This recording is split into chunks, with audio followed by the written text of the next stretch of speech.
I vividly remember meeting Julie for the first time on a rainy afternoon, just as I started a new job at her company. She was kind, funny, and her energy lit up every room. We quickly became inseparable and soon fell in love. Our wedding was small, just close friends and family. Exactly how Julie wanted it, and it was perfect. Those were the happiest days of my life. But life can be cruel. Julie's sudden end of life in an accident devastated me, leaving me lost and heartbroken. It took years to heal, and just when I thought I'd never love again, I met Rachel. She brought joy back into my life, and I began to move forward. Still, moving on was anything but easy. Now, preparing for my second marriage, I can't help but reflect on how simple my wedding to Julie was. This time, Rachel wanted a big, extravagant event. The details, like color-matching napkins and flower arrangements, were endless and exhausting. Though I had little say, my mother-in-law, Rachel, and her friend Amber made the decisions, while my suggestions, inspired by my wedding with Julie, were ignored. I once told Rachel, "Yes, I love Julie deeply, and losing her was unbearable. But that doesn't mean I should forget her or pretend she never existed." Rachel knew my past, and Julie would always be a part of me. Despite the chaos of wedding planning, everything seemed settled, except for minor details like the color of the umbrella in case of rain or the car to take us from the church. At this point, the only things left unresolved seemed to be out of our control. I stayed silent about it, though everyone seemed happy with the wedding preparations. But I felt the need to reconnect with Rachel, who had grown distant. I figured it was the stress of the upcoming wedding. Rachel had always known about my past with Julie, and had helped me through my darkest times. She pulled me out of depression and back into life. She was even patient when I accidentally called her Julie during physical moments, though that happened less over time. I grew to love Rachel deeply, maybe as much as I had loved Julie. However, Rachel was sensitive when I suggested she dressed like Julie, and she didn't want me to remove Julie's pictures from my home after she moved in. We also clashed over keeping some of Julie's things versus Rachel's desire to redecorate.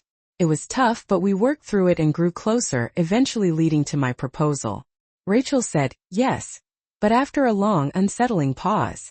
I had thought she would be excited, given how much she had pursued me. When she finally spoke, she said, "Yes, Alex, I want to marry you, but what?" I asked, accidentally calling her Julie again. She looked pained, and I quickly corrected myself, but the damage was done. "Alex, I know you've been through a lot, but I think you still love more than one woman," she said tearfully. I reassured her, promising that I loved only her. She cried, then accepted my proposal fully, but a shadow seemed to linger over us after that. It was hard to tell if it was because of the wedding stress or something deeper. To reconnect with Rachel, I planned a surprise wellness weekend.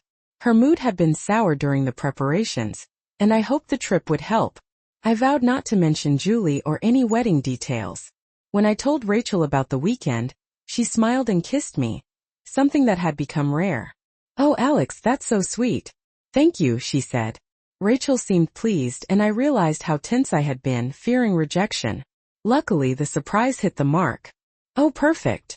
Just what we needed to fix things between us," she said. "Yeah, the hotel's great. It has an amazing spa. Julie really loved the seafood restaurant here. You'll see, it'll be fantastic." Damn, I mentioned Julie again. I cursed myself, but Rachel just gave me a strange look. We arrived early, and despite the bad weather, everything was perfect. The hotel, the spa, and our room. I felt optimistic that this would help us reconnect. "This room is beautiful," Alex said, looking around. "Yeah, once the weather clears, you can see the lake. It's really romantic," Alex replied. "Oh, how do you know?" Rachel asked, her tone curious. "I've stayed in this room before," Alex admitted. "Oh, you have?" she responded, a bit surprised. "Yeah, with Julie," Alex added, but stopped himself from saying more. "Oh," Rachel said, looking a bit stunned by the revelation. "You asked for this room," Alex reminded her, trying to ease the tension. "Yeah, I like it," Rachel replied, though her voice had lost some enthusiasm. "I see," Alex said, noticing her irritation. It frustrated him why he had to deny his past with Julie. Rachel knew he loved her. Was it such a big deal to stay in the same room he had shared with his late wife? Shortly after they arrived, a snowstorm hit, and the front desk informed them they'd be stuck at the hotel for a few days. Alex didn't mind, it felt romantic, and he planned to enjoy time alone with Rachel. But she seemed less excited. "I just hope I can get back to work on time," Rachel said abruptly, which annoyed Alex. "Let's grab a bite to eat, the restaurant here is great," Alex suggested, trying to change the subject. They were seated at a nice table, one Alex had sat at before with Julie. "Let me guess, you sat here with Julie?" Rachel asked, her voice laced with sarcasm. "Yes, it has a nice view," Alex responded, trying to remain calm. "Maybe I should wear a wig," Rachel snapped. "A wig?" Alex repeated, confused. "Yeah, and dress like Julie," she said, her tone sharp. "Rachel, stop being ridiculous," Alex said, growing frustrated. "Alex, this has to stop," Rachel insisted, her voice firm. "You knew about my past from the start," Alex countered. "Yes, but I'm not going to relive your life with her. I want to make new memories, not live in Julie's shadow," Rachel said, her frustration clear. "Rachel, Julie is part of who I am," Alex explained, trying to make her understand. "So I have to share you with her for the rest of my life?" Rachel asked, her anger rising. "That's not what I mean," Alex started to say. "Well, I guess I'll have to deal with it. But if sharing is the deal, you'd better learn something about it too," Rachel shot back, her voice full of anger. I could tell Rachel was struggling with the situation, and I should have been more diplomatic, but it was a sore spot for me too. Before I could say anything, she left the table. I decided to follow her to the buffet, intending to talk and reassure her, but she was already in line, chatting with a tall, handsome guy who was clearly interested. They laughed, touched hands, and looked like a couple. I don't usually get jealous, but this was unsettling. They filled each other's plates, giggling like teens, and then sat at a small table for two. I felt a rush of unease but joined them anyway. "Hi, I'm Alex, Rachel's fiancé." I introduced myself, extending a hand. The guy ignored me completely, which hurt. Rachel giggled, clearly trying to get under my skin. "Rachel, what's going on?" I asked. She and the guy, Danny, kept talking and laughing while I sat there humiliated. Rachel didn't mention me or our wedding, and I grew more frustrated as they bonded over work and family. "You're an amazing woman, Rachel," Danny said. "I'm glad we met." "Danny, I can't believe you're here alone," Rachel replied, flirting openly. "Rachel," I shouted, but she ignored me. Then she leaned over and kissed him, leaving me stunned. The entire restaurant gasped. I felt utterly humiliated. I didn't want to cause a scene, but I was furious. Rachel continued playing this cruel game, and when she suggested going to his room, Danny looked surprised but willing. They left together, leaving me alone and humiliated. I returned to our room, too stunned to think straight. Hours passed and I couldn't shake my anger, hurt, and doubts about the marriage. Eventually, I asked the front desk for Danny's room number. They couldn't tell me directly but hinted it was 107. I went outside, found their room, and saw them cozy on the couch. At least they were fully clothed.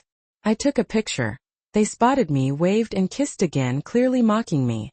I took another photo and left, unable to watch any longer. I was crushed, questioning everything about our relationship. Later that night I saw them in the restaurant, acting like a couple, hugging, kissing, enjoying themselves. I took more pictures, then ordered room service to avoid further humiliation. I waited for Rachel to return and make things right, but she never did. Around 10 p.m., I went back to check their room. The curtains were mostly closed, but I could still see through the gaps. They were kissing again and then things escalated. I kept taking photos, trying to stay calm, even though it was unbearable. Finally, when they finished and cuddled on the couch, I left, freezing and heartbroken.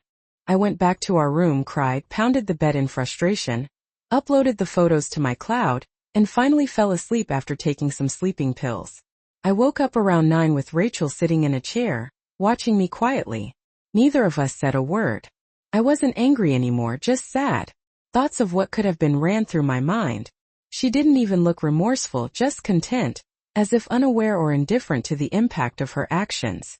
Maybe this had been her plan all along. "Are you feeling better now?" she asked. "No, I'm going to spend the day with Danny until we leave.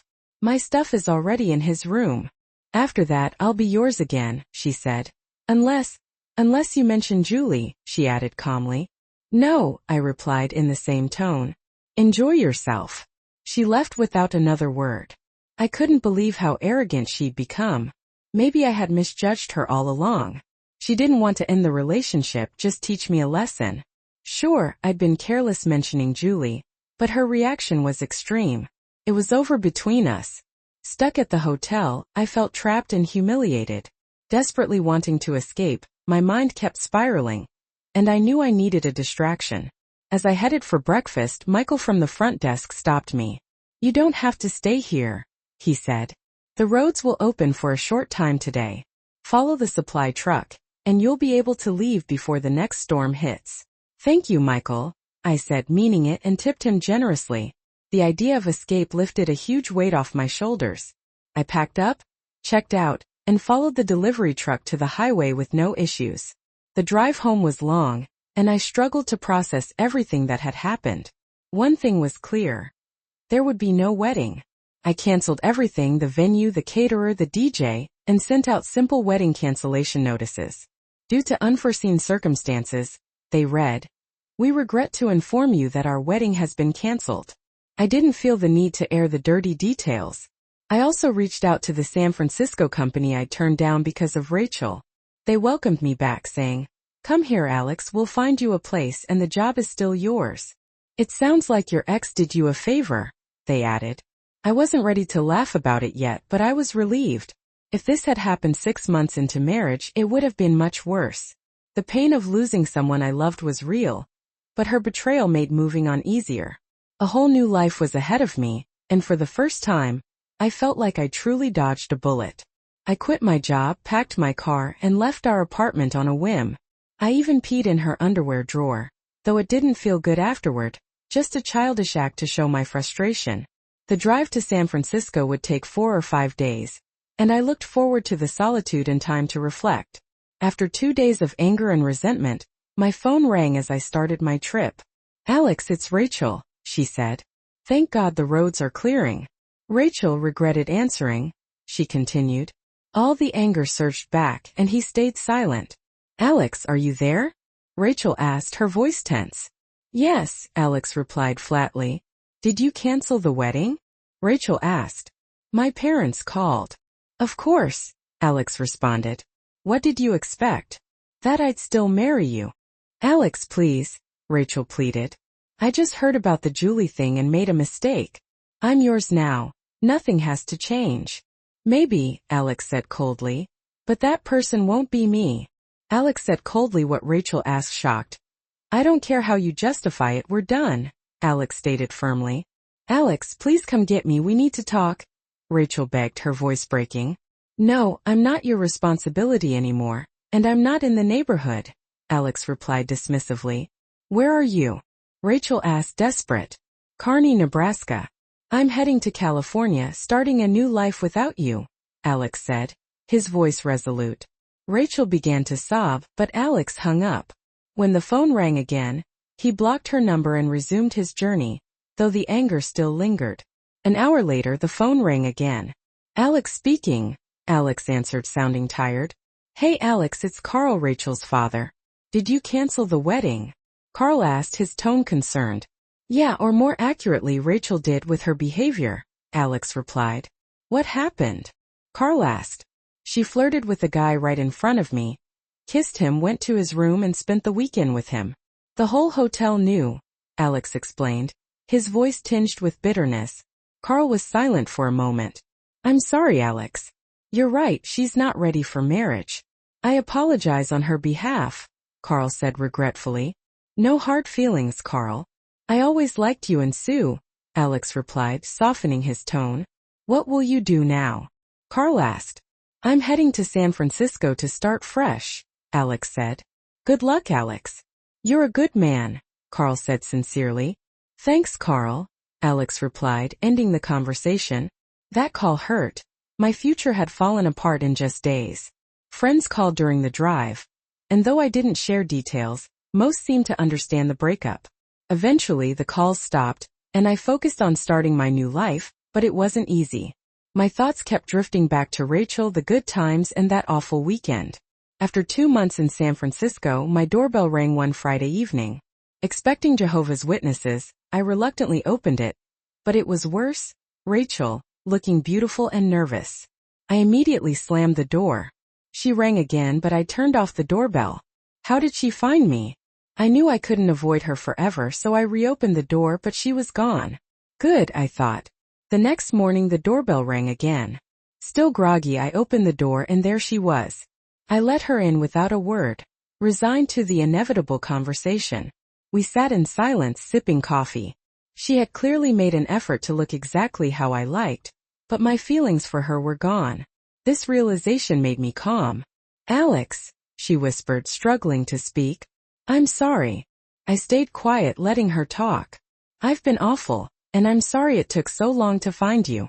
You can mention Julie whenever it's something. I'll just have to live with it. I was insecure and thought you didn't really love me, that I was just a substitute. You kept pictures of her everywhere. You called me Julie sometimes, and she was always in your mind during wedding planning. Taking me to that spa where you'd been with her was too much.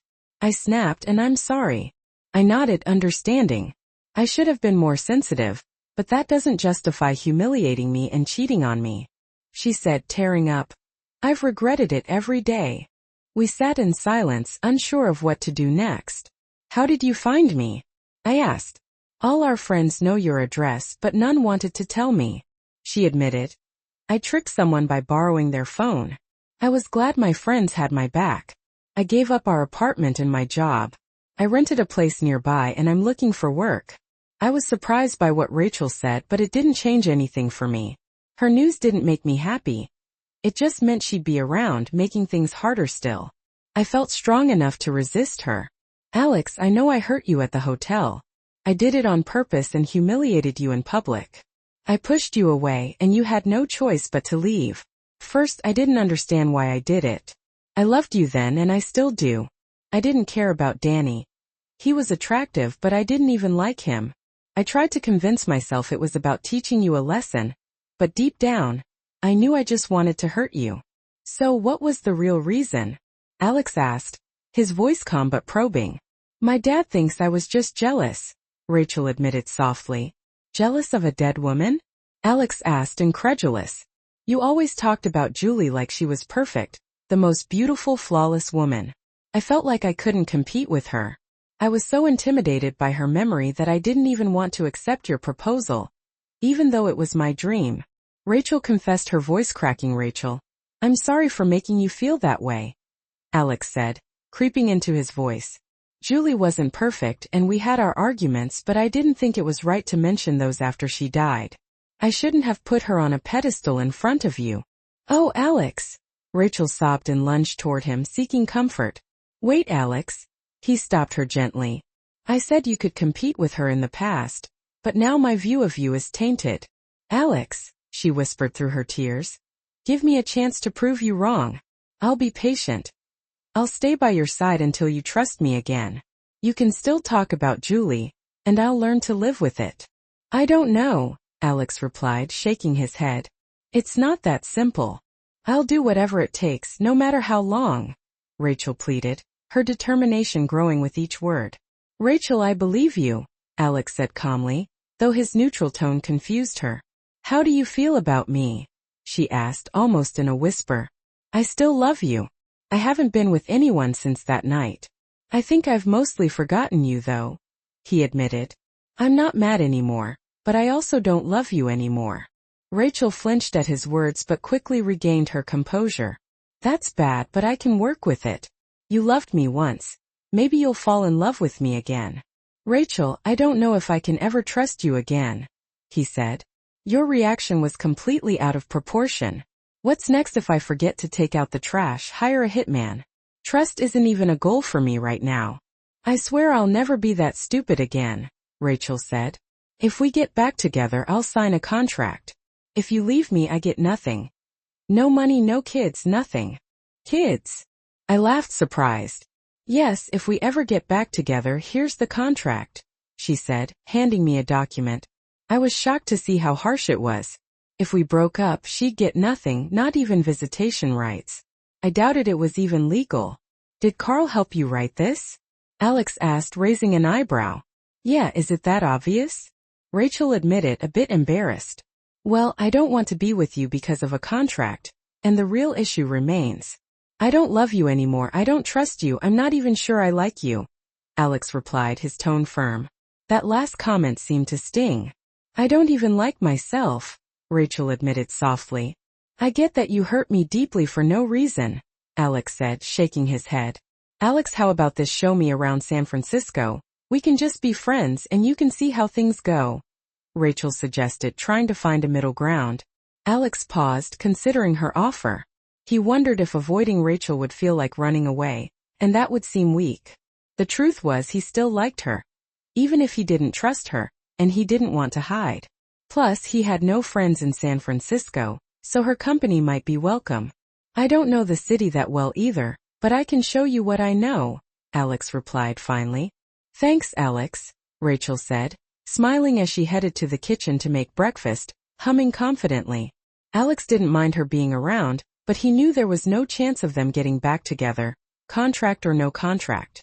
Over the next few weeks, Rachel eagerly sought time with Alex, often wearing revealing outfits and finding excuses to touch him. Once, while wearing a loose t-shirt, she kept leaning forward, practically offering a view of her cleavage. But Alex wasn't interested. He looked everywhere but at her chest, smiling inwardly as she tried harder to catch his attention. Eventually, he left the room to stop himself from laughing. Another time she wore hot pants so short they resembled a bikini bottom, pairing them with stiletto heels. She spent the day bending over in front of him, pretending to look for something. Rachel, are you looking for something? Can I help? Alex asked, raising an eyebrow. No, I'm fine, just thought I lost an earring, she replied, clearly frustrated. When they went shopping together, Rachel found every excuse to press her body against Alex, but he pretended not to notice, enjoying the irony of her frustration. She was clearly hot for him, but he kept rejecting her advances, probably hurting her ego. Alex felt a little sorry for her, but he wasn't going to sleep with her just to make her feel better. She was trying to win him back in cheap ways and it wasn't working. Weeks later, they sat in Alex's living room, and Rachel's advances had slowed down. Suddenly she asked bluntly, Alex, when are you going to entertain me again? What Alex asked, caught off guard by her directness, though he knew exactly what she meant. You know you can have me, right? Just for fun, no strings attached. I'm on the pill, clean and free, Rachel said, her voice suggestive. I didn't know how to let her down gently. She was beautiful, but she was still Rachel, the same Rachel who had told me, it's already decided. Try to have a good time. While I was lost in thought, she pulled off her sweater, revealing a t-shirt underneath with big text saying, Alex's girlfriend. She turned around to show the same words on the back. Nice, huh? She said, smiling. Yes, I replied, still shocked. I bought 20 of these. I plan to wear them everywhere. I know it's not true yet, but I want to show my commitment. However, I need your approval to wear them in public. Her eyes sparkled with hope, waiting for me to agree. I shook my head. That's impossible. Let's just be friends, okay? Her face fell and her eyes watered, but she stayed strong. Okay, Alex. I'm sorry. I didn't mean to push. I'm surprised I can even spend time with you again, but that's all I'm willing to do. I understand. I have time. I have no other plans. I'll keep working to get you back. I'll be patient. You can even glorify Julie if you want. I'll learn to live with it. I sighed, unsure how to respond. I didn't want to hurt Rachel or seek revenge, but I also didn't want her holding on to false hope. Still, she kept hanging around, clearly wanting more, though she didn't push too hard. Her hopes were high, but I remained determined not to start a real relationship with her. I told her as much, but it didn't stop her efforts. One night, I got home late and was frustrated. The light was out again and stumbling in the dark, I accidentally kicked something soft.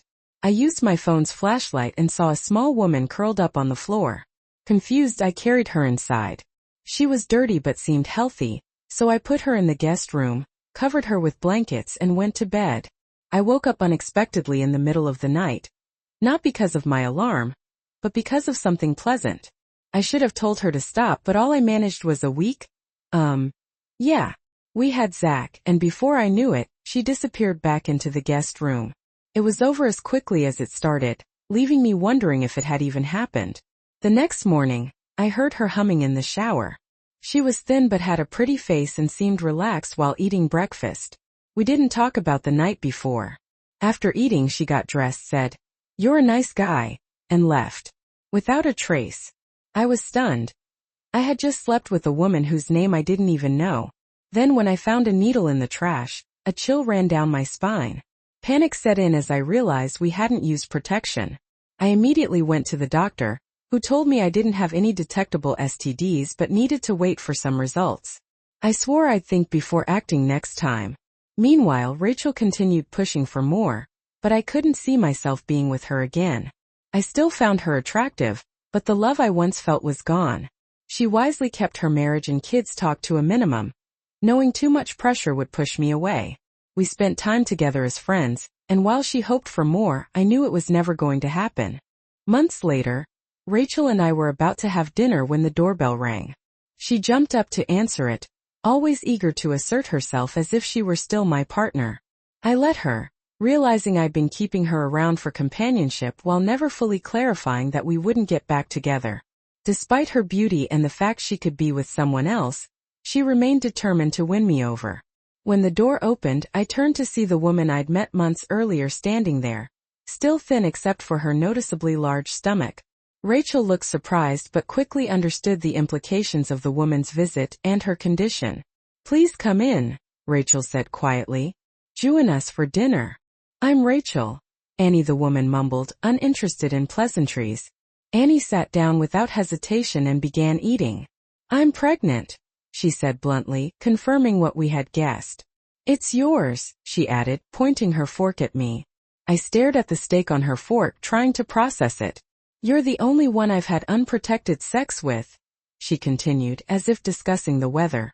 I was too shocked to respond. Rachel, however, stayed calm. "Really the only one?" I muttered, still in disbelief. "That's hard to believe, nevertheless it's true," Annie replied, unfazed. "Don't worry, I want to work things out. I like you and I don't want trouble. Funny thing is, I don't even know your name," I said weakly. "Nice to meet you. It was fun having sex with you," she grinned. Rachel even chuckled a bit. "Alex, you slept with her without knowing her name?" Rachel asked, surprisingly calm. "Yeah, I guess so. So what now?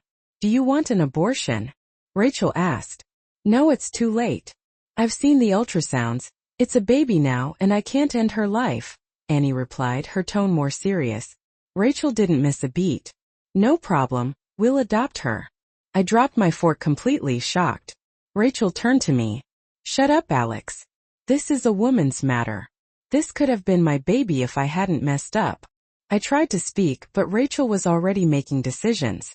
Annie nodded, agreeing with Rachel's plan. "You can't raise a child while using pills," Rachel said firmly. Annie hesitated, then admitted, "You're right. I've been on hard substances for a while, and I'm not sure I can stop even for my baby. My life is a mess." The mood turned somber. Rachel remained composed. "Keeping you off pills is Alex's job. You'll live here, stay clean, and I'll adopt the baby after that. You're free." Annie thought for a moment, then agreed. "Okay, deal." Rachel extended her hand, and Annie shook it. Just like that, my fate was sealed. I got up and cleared the dishes while the two women made plans for my life. Annie was set to stay in the guest room, and Rachel began staying over more frequently. Though Rachel hinted we'd be a couple again, I stayed quiet, grateful for her help but uneasy with how things were unfolding. The next morning we moved Annie's things from her old place to my apartment. Her previous place was so bad I wouldn't have parked my car there. "Wow, your life's been rough, huh?" Alex asked while packing. "Yeah, and it's about to get worse," she replied with a smirk. "Hey, I'm not that bad," Alex joked, trying to lighten the mood. "Ever heard of cold turkey?" she asked, her tone turning serious. "Not the food, right?" Alex quipped. "Nope, get your guest room ready. There'll be vomit and it'll be hell," she said bluntly. "Well, hopefully my daughter will appreciate it someday," she added with an ironic smile. "Our daughter," Alex corrected, surprising even himself with the words. "Really?" she asked, tears filling her eyes. "Our daughter," Alex repeated firmly. You're not alone. Oh, Alex, thank you. She hugged him tightly. Though Alex noticed her glancing wearily at Rachel later, she asked, Do you have vacation left? I can take 2 weeks unpaid. Alex responded. The first 3 days will be the worst, she warned. What should I expect? Alex asked, preparing himself. All the good stuff, she said sarcastically. Vomiting, sweating, shaking, screaming at you, trying to escape. I'll hate you, got it, Alex said, resigned to what was coming. And that's exactly what happened. Twice she nearly escaped while I cleaned her bathroom. I ended up with scrapes and bruises and the room was wrecked. She screamed a lot, but we survived the first 3 days. By then, I was familiar with all her bodily functions, and none of it was remotely pleasant. I sat by her bed exhausted, looking at the trembling vomit-covered mess. I didn't feel noble, just tired and dirty, helping a woman I'd carelessly impregnated. The whole thing was awkward, gross, and depressing, and I barely noticed the smell of vomit anymore. Her erratic sleep schedule left me equally sleep-deprived. A few hours later, she was up and pacing. The worst is over. I need to be alone now. I'll take a walk. Anna, you can't leave yet. 2 weeks, then you're free. Let me go, she screamed. No, Anna. She shifted to pleading. Please, I need something to ease the pain. Let's get something to eat, I suggested, trying to calm her. Okay, she said, but suddenly made a run for the door. Luckily, she couldn't open it. It pushed instead of pulled. After that, I remembered to lock it, just to be safe. A few days later, she looked much better. Her eyes were clear again, and she seemed to have regained her composure. She was also sweating and shivering less, though she was still too thin. Now that her hair wasn't piled up and her skin wasn't so shiny, she was looking quite beautiful again. The worrying part was her attachment and emotional instability, which made me a bit uneasy. I couldn't tell if it was due to the pregnancy or the withdrawal, but she suddenly started touching me constantly, hugging and kissing me. That is, when she wasn't sitting in the corner crying or laughing. I couldn't fully avoid her emotional swings. When she was sad, it hurt me. When she was goofy, I usually joined in. When she was clingy, I enjoyed the closeness of this pretty woman. And when she was suddenly turned on, you can guess what happened. Suddenly we were back in bed together, having sex again. It was intense, full of need and desire. I hadn't realized how much I wanted this little woman until now. But I really needed to have her. And I was sure she felt the same. It seemed like her withdrawal, with all the vomiting, shaking, screaming and yelling, had somehow bonded us. I was still aware that I was having unprotected sex with a Korean again, despite my promise not to be that stupid anymore. But at least she couldn't get pregnant again, and surprisingly, I never felt like I was with a hooker. She was actually pretty shy and even cried a little afterward, clinging to me like a burr. I didn't mind, not one bit. We sat on the bed afterward, me feeling satisfied and still a little surprised. So I guess you don't hate me as much anymore, huh? I asked. Don't be so sure, mister. That was still my bad side. Wait until you see me at my best, she replied. No, really.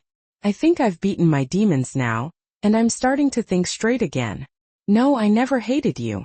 You were just trying to help me and our baby, and I'm grateful for that, she said, smiling cheekily. She was very charming and was getting prettier every time. If this kept up, I'd have to fight guys off with a stick. Wait, why do I feel like I need to protect her? Did I really think she was my woman? I decided to deal with this problem with a proven tactic, procrastination. In the weeks that followed, the Spencer family seemed very relaxed. Annie and I got to know each other surprisingly well. Being sick and getting yelled at seemed to have created a strong bond between us. It helped that I was no longer stuck in the role of prison warden. We grew closer every day, laughing a lot and having sex. I even noticed a few glances in my direction that might have been longing. Yeah, honestly, I was starting to look at her the same way. Of course, Rachel still visited us regularly, and she didn't miss the changes. Alex, you two aren't developing some kind of love relationship, are you? She asked. I'm not sure, Rachel. We're definitely getting closer. She looked completely shocked. Alex, don't do this to me. I feel like I'm so close to getting you back. Don't let me lose you to that fool. Okay, Rachel, you know that. Yes, I know. I'm not asking for anything. You can do whatever you want. But I still haven't given up hope. Alex, I'm going to keep fighting for you. I won't give up, even if it takes decades. I just sighed and let the matter drop because Annie had walked into the room. I knew Rachel was struggling, but I was starting to see Annie as my girlfriend now, and I'm definitely a one-woman man. Annie and I grew even closer as I made sure she stayed away from pills, went with her to checkups, bought tons of baby supplies, and did everything else parents do to prepare for a new baby. We acted like a normal couple, and that's exactly how it felt to me. After our daughter Mel was born, everything became clearer. Annie, Mel, and I were a family, no question about it. The idea of giving Mel up for adoption now seemed absurd. Of course, we were going to keep her. Rachel noticed all of this during her frequent visits. Alex, I've lost you forever, haven't I? She asked. Yes, Rachel. What we had is over. Alex, please, she sobbed. This isn't fair. I know I completely screwed up that weekend, but I did everything I could to make things right. Doesn't that count for something? I don't know if it's fair. I belong to you exclusively, but you were the one who separated us for no good reason. That meant we were both free to be with someone else. And that's what happened. It's not about fairness, and it wasn't intentional. There's no set price for what you did that weekend. You threw a bomb between us, and you never know which direction will be blown in. In my case, it led me to Annie. Alex, she was openly sobbing now. I walked over and wrapped my arms around her. Rachel, you're still young and beautiful. Go find the right man and don't do anything like that again. Okay? No, Alex, I'll wait for you. No, don't. There was nothing I could do. I sighed. She was right. If she had chosen to throw her life away, that was tragic, but I couldn't stop her. That's how things ended with Rachel. It was sad because I once loved her and things could have been great, but I didn't love her anymore and she didn't love me either. I was starting to fall for Anna. No, actually, I was already completely in love with her. Her awkward, innocent and charming ways, her sweet face, and her complete devotion to me. She practically worshipped me. The biggest difference with Rachel was that I actually trusted Anna, which was strange. I trusted a former pill dependent and Coraine but couldn't bring myself to trust my ex-wife, who had only been wild for one weekend.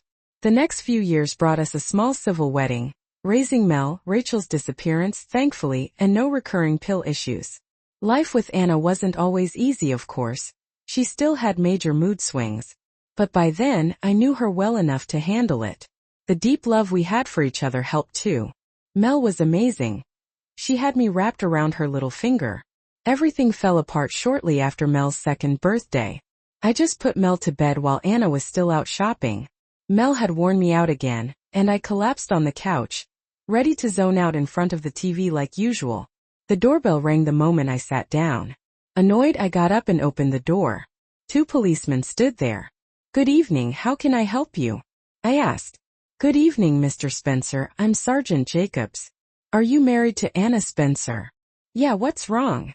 I asked, suddenly feeling anxious. Mr. Spencer, I am very sorry to inform you that we found your wife dead. Would you please come with us? I didn't understand the rest. I collapsed. I kissed her goodbye just 2 hours ago. Was that the last time, Mel, or I would ever see her alive? Was she really never coming back? Would I never hear her laugh again, never kiss her, never hear her curse when she stepped on my foot, never feel her snuggle into me, never smell her scent again? Annie, where are you? What happened? Why, after who knows how long, a policeman shook me. Mr. Spencer, are you all right? Should we call an ambulance?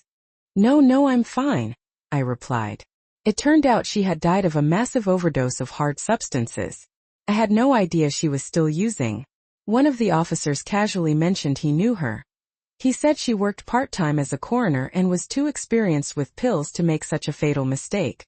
They were sure she had eliminated herself. I was stunned. I didn't know her well. She had been living a double life.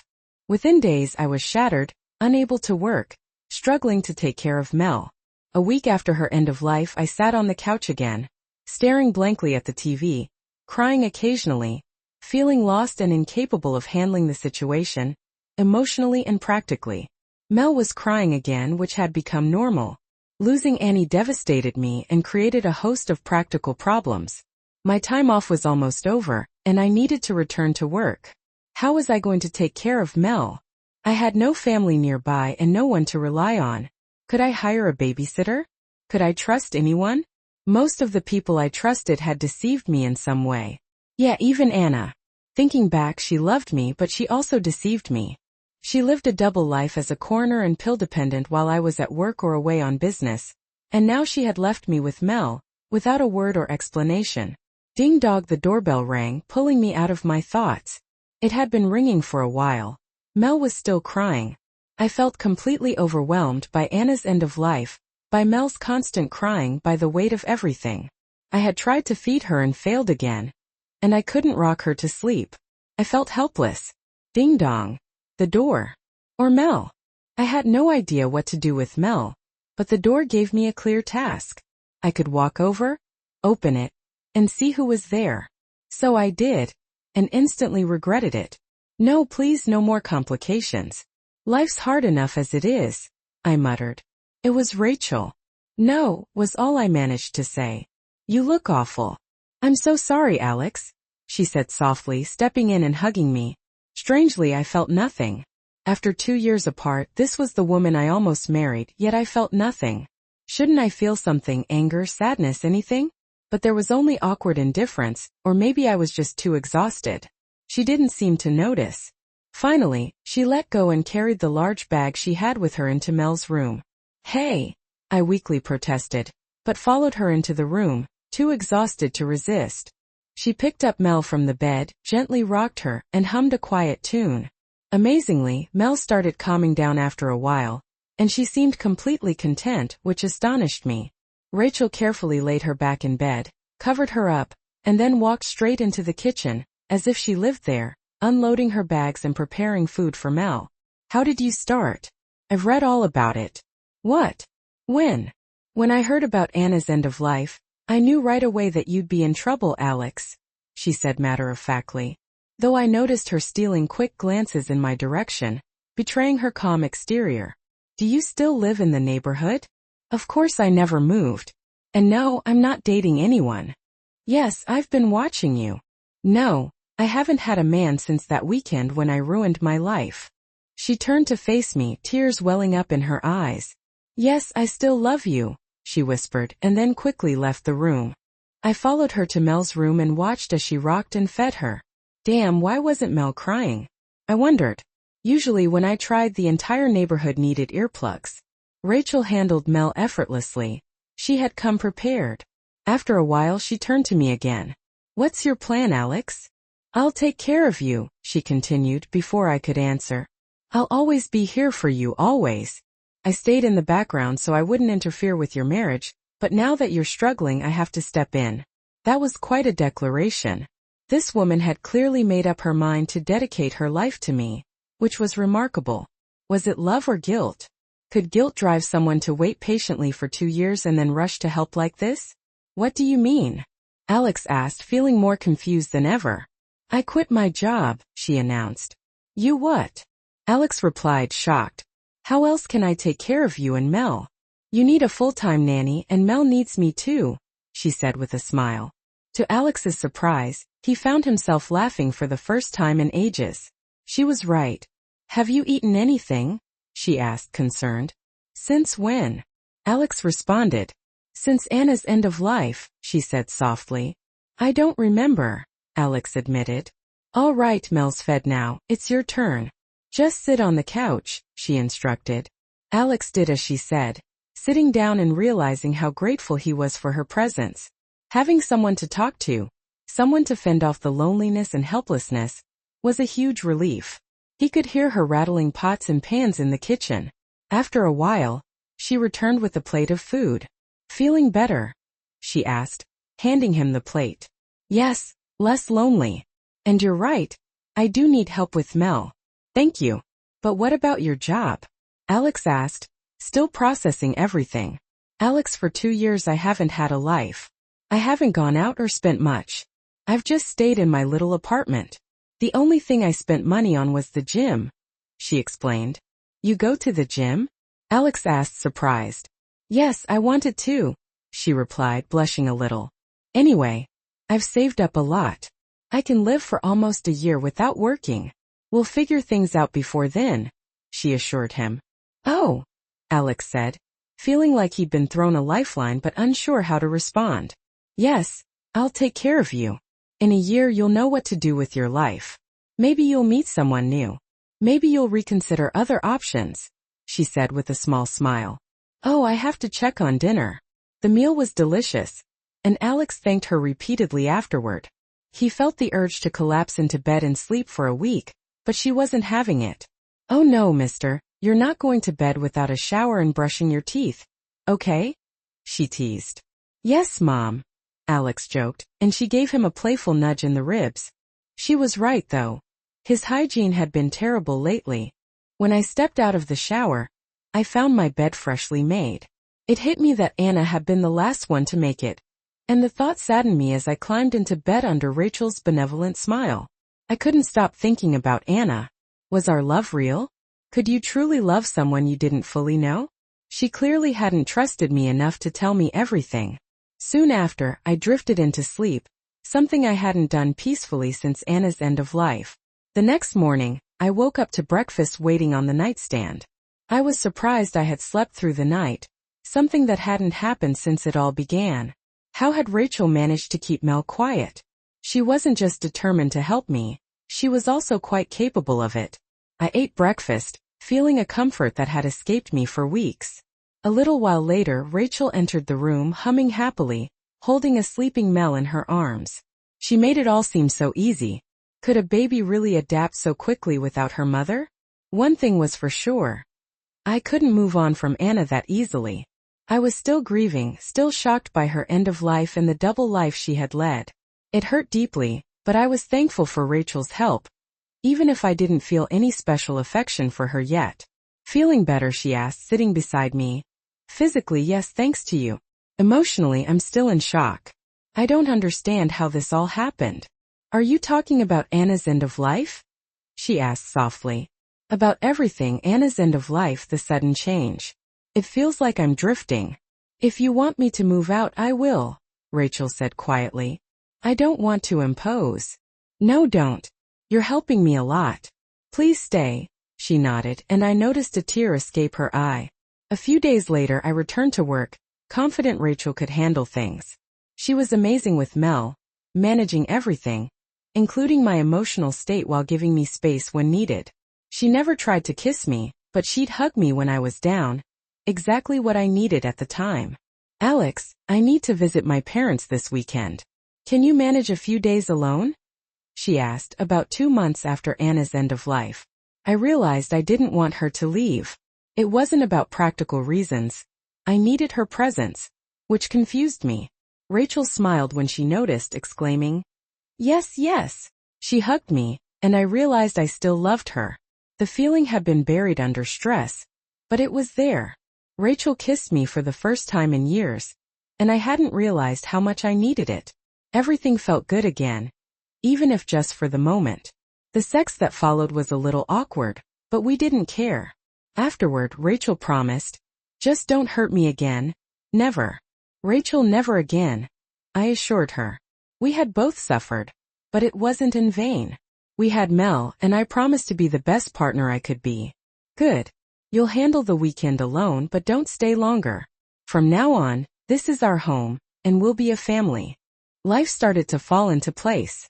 Mel called Rachel Mommy, and we decided not to tell her the truth until she was older, if ever. We were happy as we were. One day, Rachel came to me and said, Alex, I love Mel like my own, but I want to carry your baby. I was so jealous of Annie then. Let's do it, I said without hesitation. Rachel became emotional, clearly surprised by my response. I didn't see a problem since we were already a family. Do you trust me enough to have a baby with me? I asked. Yes, she replied, pressing herself against me, sobbing softly. Thank you for asking, Rachel. I'd never trick you, she said, looking into my eyes. I know. So let's start, I replied. I just need to get off the pill, but we can start practicing right now. She smiled mischievously, and that's exactly what we did. Tonight we finished a special meal. I insisted on cooking and went all out. Candles, a white tablecloth, and 3 courses. Rachel was pleasantly surprised, but I could tell she seemed a little nervous during dinner. I didn't usually do this kind of thing, and she was starting to suspect something. I needed to act quickly if I wanted to keep the surprise intact. I walked around the table and got down on one knee. Her jaw dropped like a stone as I fumbled in my pocket. "Rachel," I said softly. "Yes," she asked wide-eyed. "Would you?"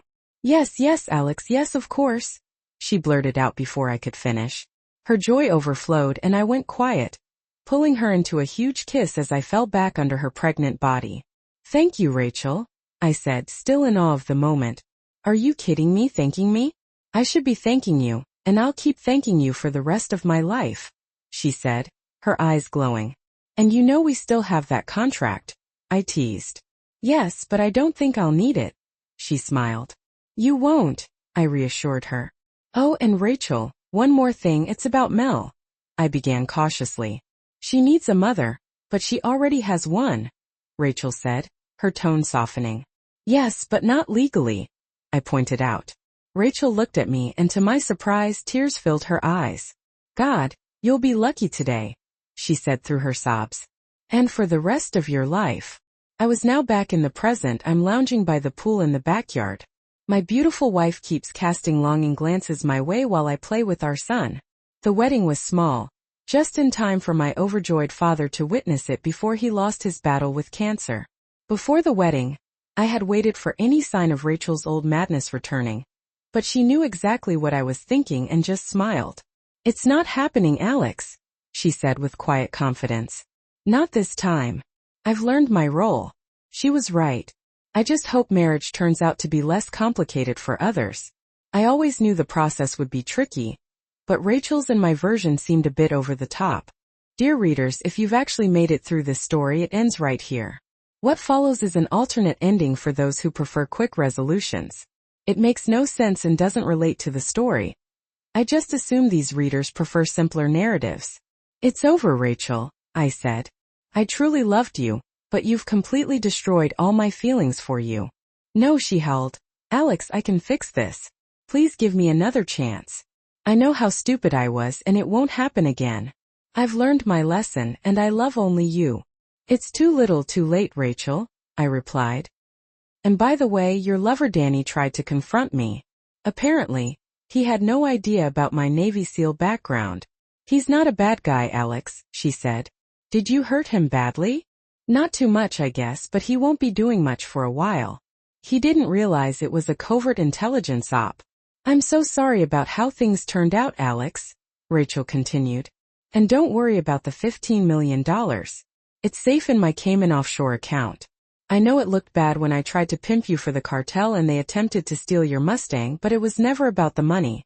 All I ever wanted was you." "But you can't have him anymore," a woman's voice said from behind. Rachel spun around, shocked.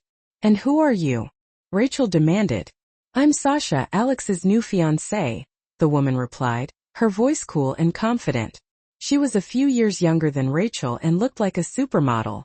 "And since I run an international private investigation firm, we already have all the evidence we need. If you're not careful, that video of your naked self will end up on the internet. You're finished, Rachel. Alex and I are meant to be together." "No," Rachel held, her voice rising to the intensity of a jet engine. "Yes," Sasha continued, unfazed. "You had an honest man and you threw him away. Now he's mine and I'm pregnant with his twins. Have a nice life, Rachel. I did love you, but we're done. Forever." At that moment Rachel stood frozen, realizing how foolish she had been to treat Alex that way.